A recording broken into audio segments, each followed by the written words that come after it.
Hello everyone, welcome to Online Help Guide. Today in this video, I'm going to show you how to change your username on Chamet. So without any further ado, let's get started. First of all, open Chamet application. Now click on your profile in the bottom right corner. Here tap on My Profile option. And here you can see the nickname option in the third row. Tap on it.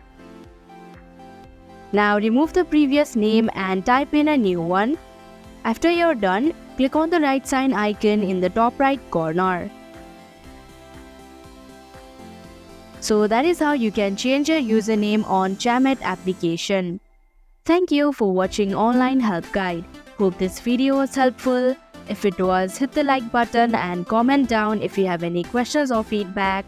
Also, if you are new to our channel, subscribe and hit the bell icon so that you don't miss our upcoming videos.